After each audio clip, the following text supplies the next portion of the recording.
Hello friends, कैसे हैं आप लोग। नमस्कार। और मैंने वनडे एग्जाम के लिए जो यूपी ट्रिपल एससी का जो सिलेबस है उसमें वर्णमाला पढ़ाया था। वर्णमाला के बाद में संधि पढ़ाया था। तो संधि में अभी विसर्ग संधि बाकी रह गया था। बीच में कई वीडियो नहीं आए हैं, लेकिन ऐसा नहीं है कि वीडियो नहीं गया, वीडियो तो गया है। पर यह है कि पर्टिकुलर जो वनडे एग्जाम के लिए जो कोई वीडियो गया है वो उसमें चूंकि मैंने समीक्षा अधिकारी का बताया था, तो समीक्षा अधिकारी में ऐसा नहीं है। 6 पोर्शन है जो इंक्लूड है आपकी यूपी ट्रिपल एससी में। तो आप वीडियो तो देखते रहे होंगे, लेकिन आपका क्रम जो है, पिछला वीडियो जो संधि का गया था तो व्यंजन संधि तक हुआ है। आज विसर्ग संधि पढ़िए। तो देखिए, आप विसर्ग के बाद कोई स्वर या व्यंजन आने पर जो विकार उत्पन्न होता है उसे हम विसर्ग संधि कहते हैं। आप इसकी शुद्ध परिभाषा जान लीजिए। इसके बाद में मैंने बताया था कि जैसे व्यंजन संधि में आप पढ़ रहे थे कि जो ये प्लस लिखा होता है, जैसे मान लीजिए कि हम कोई शब्द लिख रहे हैं और इसके पहले कुछ लिखा गया है। मान लीजिए कि हम यहाँ पर लिख दें कि ऐसे कोई शब्द लिख दें और ये लिख दें। तो जब भी संधि पूछी जाएगी आपसे, तो अब पूछने का तरीका कुछ और होगा उसका। देखिए, स्वर संधि में मैंने तरीका बताया था कैसे प्रश्न किया जाएगा, व्यंजन में बताया था, तो विसर्ग में भी जान लीजिए कि इसमें इस प्रकार से शब्द देता है और पूछता है क्या बनेगा, 4 ऑप्शन दे देता है। ठीक है, ये पूछने का उसका तरीका है। तो जब भी मैं कोई नियम लिखवाया हूं या लिखाऊंगा तो इसके बीच में लिखाता हूं। इसके बीच मान लीजिए यहाँ पर कुछ और भी लिख दिया जाए कि मान लीजिए कि ऐसे लिखा गया है और यहाँ पर भी कोई शब्द वर्ण लिख दिया गया, तो इसका मतलब है कि जब भी कोई नियम बनेगा तो इसी दोनों के बीच में बनेगा। ठीक है, समझ गए होंगे आप। तो जैसे ये नियम इसमें चलता है, इसमें नियम चलता है। मैंने आपसे बताया था कि जैसे व्यंजन में नियम चलता है ऐसे इसमें भी नियम चलता है। तो जैसे लिखा गया है कि विसर्ग के बाद में यदि चा या छा आए, देख लीजिए आप, विसर्ग के बाद में चा या छा आए तब विसर्ग के स्थान पर सा हो जाता है। ये आपको समझना है। आप चाहे तो नोट भी कर सकते हैं और नहीं तो वीडियो आप देख लेंगे तो आपको पता चल जाएगा। विसर्ग के बाद में चा या छा आए तब विसर्ग के स्थान पर क्या होगा। ये कौन सा सा है? ये सा है जो तालब्य सा बोलते हैं आप, जिसको बड़ा सा के नाम से जानते हैं। इसके बाद विसर्ग के बाद यदि टा या ठा आए या का पा फा आ जाए, इसमें से कोई आ जाए, इतने वर्ण में से कोई आ जाए, किसके बाद? विसर्ग के बाद में, तब विसर्ग के स्थान पर क्या होगा? इसको क्या बोलते हैं? इसको मूर्धा वाला सा बोलते हैं, ध्यान रखिएगा। ठीक, जिसको आप सड़कों वाला सा बोलते हैं अपनी भाषा में, लेकिन उसका जो वास्तविक नाम है वो मूर्धा वाला सा है।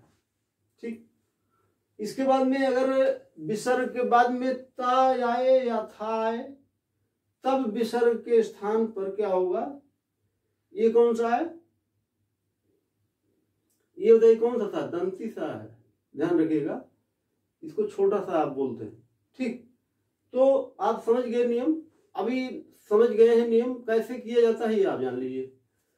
देखिए, ये मैंने शब्द यहाँ पर लिख दिया है कि कैसे शब्द आते हैं। तो हमने नियम बताया आपसे कि विसर्ग के बाद में, देख लीजिए, विसर्ग के बाद में क्या आया है? चा आया है। ये विसर्ग है, इसके बाद चा आया है। वही नियम तो मैंने बताया है कि विसर्ग के बाद में चा या छा आए तब क्या होगा? विसर्ग के स्थान पर क्या बनेगा? ये देखिए सा बना है। चूंकि ये मैंने आधा लिखा है ना, यहाँ पर नीचे हलंत लग गया, तो इसका मतलब ये वर्ण अब आधा हो गया। तो आधा ये भी देखिए, यानी कि विसर्ग के बाद में चा या छा आए तो विसर्ग के स्थान पर क्या हो जाएगा? ये वाला सा हो जाएगा, जिसको आप बोलते हैं तालब्य सा। ठीक, विसर्ग के बाद में चा आया तो फिर ये सा बन गया। विसर्ग के बाद में छा आ गया, देखिए, तो चा या छा में से कुछ आएगा तब भी सा बनेगा। ठीक है, देखिए, विसर्ग के बाद में चा आ गया फिर तब भी सा बना। आपको ऐसे समझना है इसको। इसका नियम मैंने बता दिया है एक चार्ट के माध्यम से। शब्दों को बता दिया, ये शब्द उदाहरण के तौर पर मैंने लिख दिया है। ठीक, समझ गए होंगे। अब देखिए अगला नियम क्या है। अगर विसर्ग के बाद में टाए या ठाए या काय पाए या फाए इतने वर्ण आ सकते हैं। बता भी एक बार दो बार देखेंगे तो आपको याद हो जाएगा ये। ठीक, तो विसर्ग के बाद में देखिए यहाँ पर टा आ गया है, देखिए विसर्ग है ये और विसर्ग के बाद में टा आया है। तो आपको क्या ध्यान रखना है कि विसर्ग के स्थान पर क्या होगा, विसर्ग के स्थान पर देखिए ये लिखा गया है, इसको आप मूर्धा लसा बोलते हैं। तो ये क्या परिवर्तित हुआ इसमें देखिए, ये चूंकि ये आधा लिखा गया है तो इसलिए आधा यहां लगा। और देखिए विसर्ग के बाद ठा आ गया तब भी तो सा बनेगा, देखिए सा लिख दिया मैंने। तो ये इसका नियम है और ये उदाहरण मैंने लिख दिया है।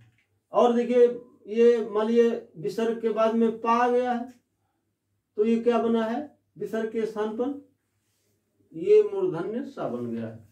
ऐसे मान लीजिए निह के बाद में ऐसे आ जाए, विसर्ग के बाद में फा आ जाए, फा आ गया तब क्या बनेगा, मान लीजिए बन गया तो क्या बनेगा, तो ये निष्फल बन जाएगा। आपको पता होगा कि तब क्या बनेगा, ये बनेगा। ठीक, समझ गए होंगे अब आप। ऐसे कोई शब्द आए तो आपको इस नियम के तहत करना है। नियम आप एक बार दोहरा लेंगे तो आपके लिए समस्या नहीं रहेगा वो शब्द। अब देखिए विसर्ग के बाद में यदि ता या था आ जाए तब क्या होगा, तब विसर्ग के स्थान पर ये वाला सा होगा, छोटा सा जिसको बोलते हैं, इसको हम शुद्ध रूप से दंती सा बोलते हैं। ठीक, देखिए विसर्ग के बाद में ता आ गया है, विसर्ग है, विसर्ग के बाद में ता आ गया तो विसर्ग के स्थान पर क्या बनेगा, आधा सा देखिए बन गया, विस्तार बन गया। ये विसर्ग के बाद फिर ता आ गया है, इस पर मात्रा से मत घबराइएगा, मात्रा कोई भी आ सकती है, बस वर्ण से मतलब है। तो ये ता आ गया तो क्या बनेगा, नमस्ते बन गया। अगर विसर्ग के बाद फिर देखिए ता आ गया है, ठीक, तो ये निस्तेज बन गया। ऐसे मान लीजिए विसर्ग के बाद में था आ जाए, मैंने विसर्ग के बाद में बताया है कि ता आए या था आए, तो अब देखिए था आ गया तब ये क्या बनेगा, अंतस्थ। आपने अंतस्थ व्यंजन पढ़ा था, याद होगा। अंतस्थ व्यंजन कौन कौन है, यार अलावा बताया था ना मैंने। तो अगर विसर्ग के बाद में था आ गया तो इसके स्थान पर क्या आएगा, दंती सा आएगा, ये वाला सा। ठीक, समझ गए होंगे।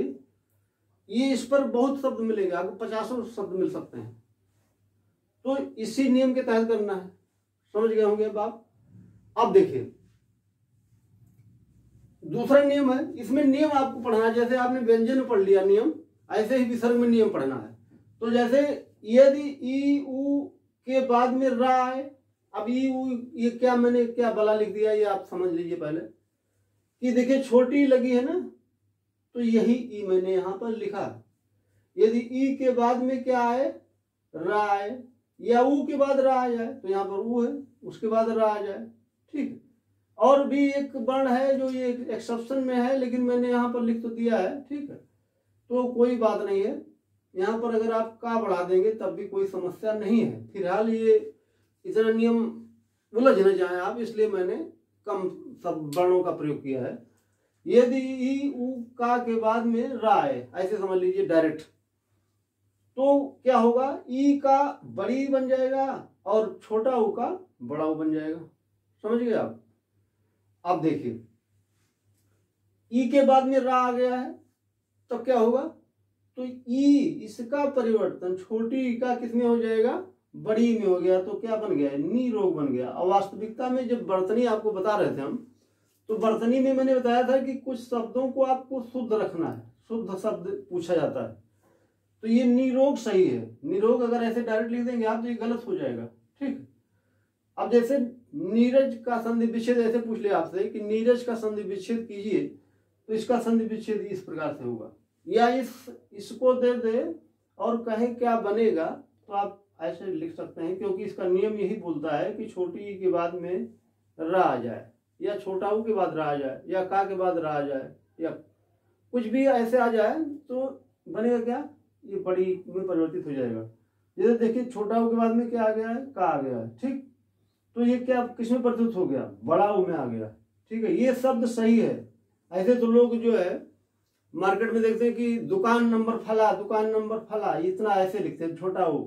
तो उनको क्या करना है कि उनको कौन सा कंपटीशन देना है? वो तो दुकान खोल के बैठे, तो उनका वही वो है, उनके उनसे क्या मतलब परीक्षा से? आपको शुद्ध शब्द जानना है, क्योंकि आपको परीक्षा देना है, इसलिए शुद्ध शब्दों को जानिए। कोई गलत लिख देता है, सही लिख देता है, तो उससे मतलब नहीं है। जैसे आपको पता होगा कि गाड़ियों वगैरह पर लोग बहुत गलत लिख देते हैं। जैसे लिखेंगे, ऐसे लिखते हैं माँ का आशीर्वाद, माँ का आशीर्वाद ऐसे लिख देंगे। उनसे क्या मतलब है? गाड़ी वो चला रहे हैं तो उनसे गाड़ी से मतलब है। गलत है सही कोई मतलब, आपको सही करना है। तो ये आपको पता चल गया होगा क्या सही है। इसको यहाँ पर रा नहीं लगेगा, रा यहाँ लगेगा, ध्यान रखिएगा। ठीक, तो ऐसे शब्दों को ध्यान में रखना है। और देखिए, मैंने ये नहीं बताया कि छोटी या छोटा ऊ के बाद में रा आता है, तो छोटी ई बड़ी में परिवर्तित होगा और छोटा ऊ बड़ा ऊ में परिवर्तित होगा। ठीक, अब देखिए अगला नियम क्या है कि कुछ शब्दों में विसर्ग लगने से कोई परिवर्तन नहीं होता। यहां से सवाल पूछा गया है और ये पूछ लेगा फिर आपसे, तो इसके लिए तैयार रहिए आप। जैसे लिखेगा, ऐसे लिख देगा, पूछेगा क्या बनेगा, या लिख देगा दुख का संधि विच्छेद कीजिए, तो आप क्या करेंगे? कुछ कलाकारी जरूर कर देंगे, लेकिन वास्तव में क्या है, कोई परिवर्तन नहीं हो रहा है। ठीक, देखिए दुख ऐसे लिखा गया है। प्रातः काल में देखिए ऐसे लिखा जाता है, प्रातः और काल। ठीक, इसमें कोई परिवर्तन हुआ? कुछ नहीं लग रहा होगा आपको। ऐसे पया पान, पया पय मतलब दूध होता है। ठीक, तो ये इसके बाद में विसर्ग के बाद में पान लिखा है, तो इसमें कोई परिवर्तन। तो ये 2-3 शब्द हैं, यहां से सवाल पूछा गया है, तो ये आप याद रखिएगा इसको कि इसमें कोई परिवर्तन नहीं होगा।